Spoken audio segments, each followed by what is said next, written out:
여러분이 은행에 넣어둔 예금 안전하다고 생각하시죠? 근데 그 돈이 지금 이 순간 전 세계 부채 300조 달러를 떠받치는 기둥 중 하나라면요? 미국이 36조 달러 빚을 지고 있는데 그중 70%는 미국인들 자신한테 진 겁니다. 중국도 18조 달러 빚더미인데 그 돈을 빌려준 건 중국 은행들이에요. 근데 그 은행들은 또 미국 채권을 들고 있죠. 일본 돈이 네덜란드로 가고 네덜란드 돈이 브라질로 가고 브라질 돈이 다시 미국으로 돌아옵니다. 뭔가 이상하지 않나요? 모든 나라가 빚을 졌는데 대체 누구한테 빚을 진 걸까요? 이 질문의 답을 찾다 보면 소름 끼치는 사실을 발견하게 됩니다. 우리가 살고 있는 이 경제 시스템, 한 곳만 무너져도 전부 같이 쓰러지는 도미노라는 거죠. 지금부터 학교에서도 뉴스에서도 절대 안 알려주는 글로벌 금융의 진짜 구조를 파헤쳐 보겠습니다.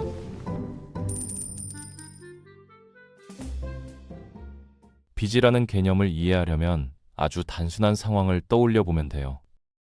여러분이 친구한테 점심값 10,000원을 빌렸다고 생각해 보세요. 다음 주에 갚기로 약속했죠. 이게 빚의 본질입니다. 오늘 당장 필요한 걸 내일에 나한테서 빌려오는 거예요. 수천 년 전 농부가 이웃한테 씨앗을 빌리고 수확철에 곡식으로 갚던 것도 똑같은 원리였어요. 복잡한 계약서도 없고 이자 계산도 없었습니다. 그냥 신뢰 하나로 굴러가는 시스템이었죠. 근데 이 단순한 약속이 인류 역사를 완전히 뒤바꿔 놓게 됩니다. 문제는 빚의 규모가 커지면서 시작됐어요. 개인 간의 거래는 신뢰로 충분했지만 왕이 전쟁을 하려면 수천 명의 군인과 수백 척의 배가 필요했거든요. 아무리 부자 귀족이라도 혼자서 그 비용을 감당할 수는 없었습니다. 1600년대 영국 이야기를 해볼게요. 찰스 2세가 네덜란드와 전쟁을 준비하는데 국고가 텅 비어 있었어요. 귀족들한테 빌려달라고 했더니 전부 거절했습니다. 그래서 정부가 기발한 아이디어를 떠올립니다. 일반 시민들한테 빚을 쪼개서 파는 거예요. 지금 돈을 내면 나중에 이자를 붙여서 돌려주겠다는 종이 증서. 이게 바로 채권의 시작입니다. 생각해보면 천재적인 발명이에요. 왕은 한 번에 큰 돈을 마련할 수 있고 시민들은 안전하게 돈을 불릴 수 있으니까요. 이 시스템이 대박을 치면서 전 세계로 퍼져나갔습니다. 1차 세계대전, 2차 세계대전을 거치면서 국가들은 전쟁 비용과 재건 비용을 마련하기 위해 엄청난 규모의 채권을 발행했어요. 빚 없이는 전쟁도 평화도 불가능한 시대가 된 겁니다. 여기서 결정적인 변화가 일어납니다. 1944년 브레튼우즈 협정으로 미국 달러가 세계 금융의 중심이 됐는데 당시에는 달러가 금과 연동되어 있었어요. 35달러를 가져가면 금 1온스로 바꿔줬습니다. 근데 경제가 성장하면서 문제가 생겼어요. 금은 땅에서 캐야 하니까 양이 한정되어 있잖아요. 반면 경제는 계속 커지니까 달러가 더 많이 필요했죠. 결국 금보다 달러가 훨씬 많아지는 상황이 벌어졌습니다. 1971년 닉슨 대통령이 역사적인 결정을 내립니다. 금본위제 폐지예요. 더 이상 달러를 금으로 바꿔주지 않겠다고 선언한 거죠. 이 순간부터 돈의 성격이 완전히 달라졌습니다. 금이나 애인 같은 실물이 아니라 정부의 약속만으로 가치가 유지되는 화폐, 법정화폐 시대가 열린 거예요. 쉽게 말해서 정부가 원하면 얼마든지 돈을 찍어낼 수 있게 됐습니다.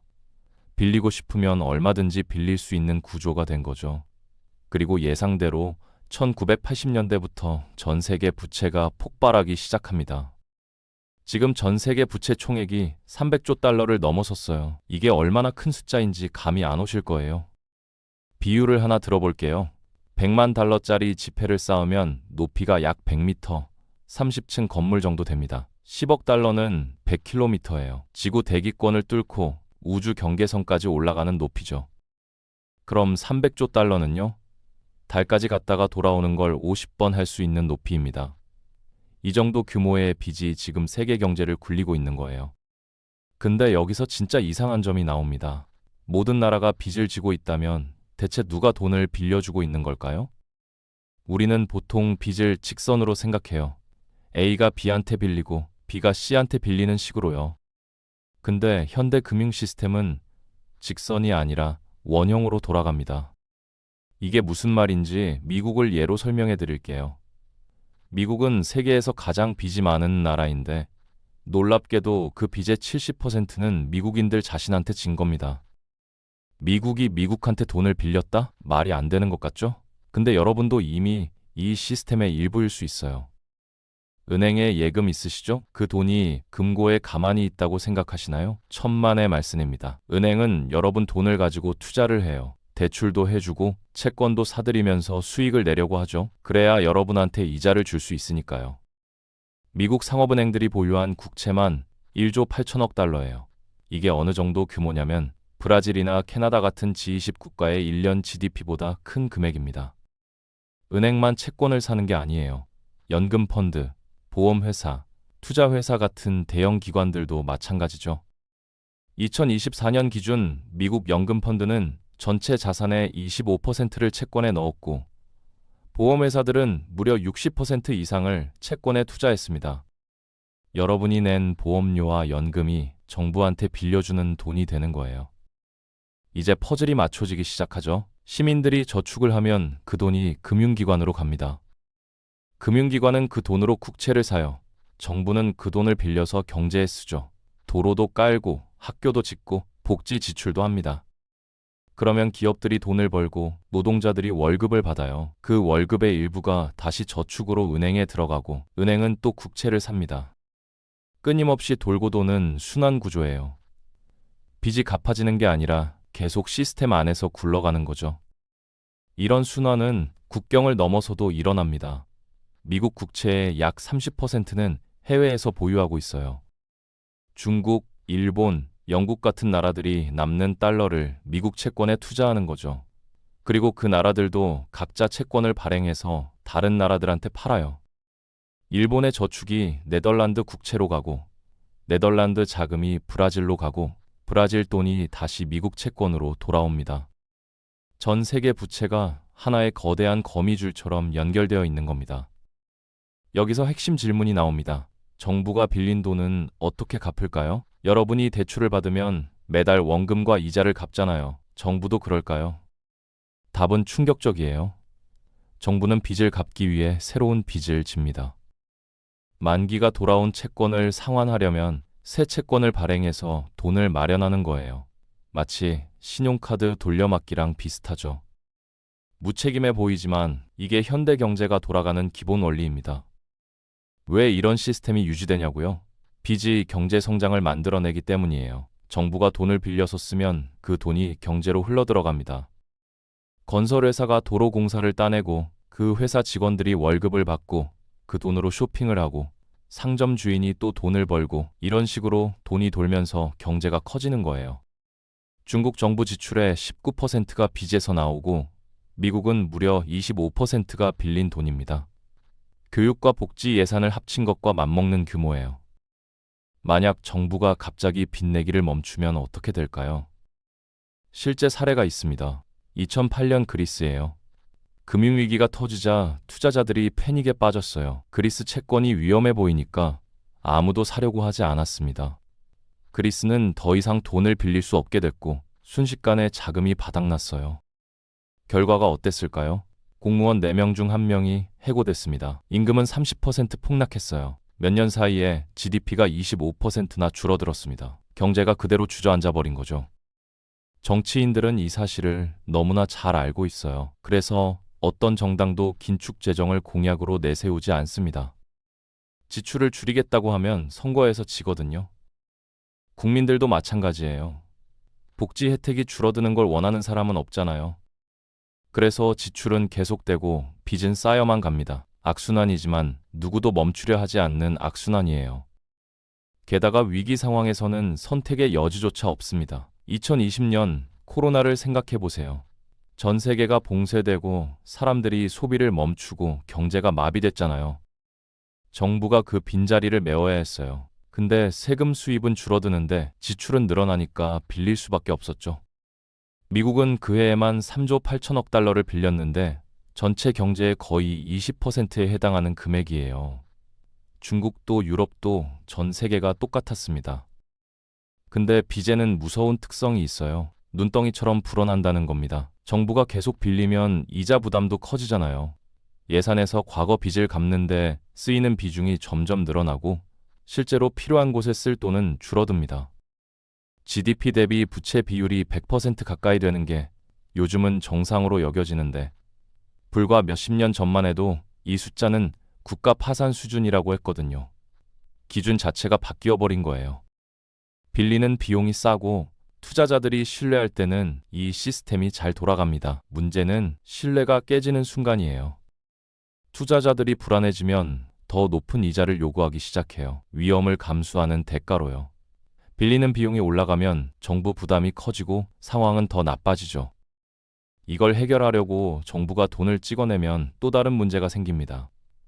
시중에 돈이 많아지면 화폐 가치가 떨어지고 물가가 오르거든요. 인플레이션이에요. 2010년대 후반 베네수엘라가 정확히 이 상황을 겪었습니다. 빚을 감당하려고 돈을 마구 찍어냈더니 물가가 며칠 단위로 2배씩 뛰었어요. 예전에 10볼리바르 하던 빵이 수백만 볼리바르가 됐습니다. 화폐가 휴지 조각이 된 거예요. 평범한 사람들의 평생 모은 저축이 하루아침에 증발해버렸습니다. 극단적인 사례라고 생각하실 수 있지만 비슷한 일이 아르헨티나, 터키, 짐바브웨에서도 일어났어요. 개발도상국들은 상황이 더 복잡합니다. 이 나라들은 자국 화폐에 대한 신뢰가 낮으니까 달러나 유로 같은 외화로 빚을 지는 경우가 많아요. 투자자들이 안심하고 빌려주거든요. 근데 함정이 있습니다. 자국 화폐 가치가 떨어지면 같은 달러를 갚는데 훨씬 더 많은 자국 돈이 필요해져요. 빚 부담이 급격히 늘어나는 거죠. 스리랑카와 파키스탄이 이미 이런 부채 함정에 빠져 있습니다. 과거 빚의 이자를 갚기 위해 새로운 빚을 지는 무한 루프에서 헤어나오지 못하고 있어요. 최악의 상황은 디폴트예요. 국가가 공식적으로 빚을 갚을 수 없다고 선언하는 겁니다. 개인이 대출을 못 갚으면 집이 경매로 넘어가잖아요. 근데 국가가 디폴트하면 경제 전체가 마비됩니다. 더 심각한 문제는 디폴트한 나라한테는 아무도 돈을 빌려주려 하지 않는다는 거예요. 빚으로 빚을 갚던 순환고리가 완전히 끊어지는 거죠. 그때부터는 회복까지 수십 년이 걸립니다. 이런 불안정한 구조를 직감적으로 느끼는 사람들이 늘어나고 있어요. 2025년제 금으로 사상 최대 규모의 자금이 흘러들어가고 있습니다. 올해만 금 가격이 28% 올랐고 달러는 반대로 9% 하락해서 3년 만에 최저치를 기록했어요. 은도 30년 만에 최고가를 찍었습니다. JP모건은 2026년 중반까지 금이 온스당 4,000달러에 도달할 거라고 예측하고 있고 골드만삭스와 뱅크 오브 아메리카도 비슷한 전망을 내놓았죠. 왜 사람들이 금으로 몰리는 걸까요? 금은 정부가 찍어낼 수 없거든요. 땅에서 캐야 하니까 양이 제한되어 있어요.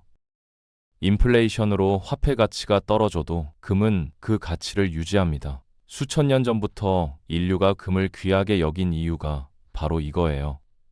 빚으로 굴러가는 시스템이 흔들릴수록 실물 자산에 대한 수요는 높아질 수밖에 없습니다. 결국 우리가 마주한 현실은 이겁니다. 세계 경제는 빚이라는 연료로 달리는 자동차예요. 연료를 넣지 않으면 멈추고 연료를 너무 많이 넣으면 폭발합니다. 지금은 모든 나라가 연료를 계속 넣으면서 달리고 있는 상황이에요. 미국이 빌린 돈을 중국 은행이 갖고 있고 그 은행의 채권을 유럽 연금펀드가 보유하고 있고 그 연금펀드는 일본 기업에 투자하고 있죠.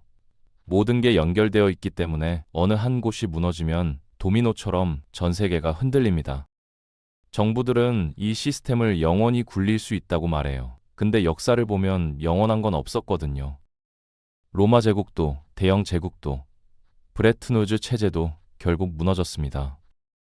300조 달러짜리 빚잔치가 언제까지 계속될 수 있을지 아무도 모릅니다. 확실한 건 하나예요. 지금 이 순간에도 여러분의 저축과 연금이 이 거대한 순환 시스템의 일부로 돌아가고 있다는 거죠. 그럼 여기서 질문을 하나 던져볼게요. 여러분은 이 시스템이 앞으로도 계속 유지될 거라고 보시나요? 아니면 언젠가는 반드시 균열이 난다고 생각하시나요? 요즘 사람들은 금, 달러, 주식, 비트코인까지 각자 다른 선택을 하고 있습니다. 지금이라도 금을 사야 할까요? 아니면 여전히 주식과 부동산이 답일까요? 정답은 없습니다. 다만 분명한 건 아무 생각 없이 시스템을 믿는 것만큼 위험한 선택도 없다는 것입니다. 여러분은 어디에 서 계신가요? 댓글로 여러분의 생각을 남겨주세요.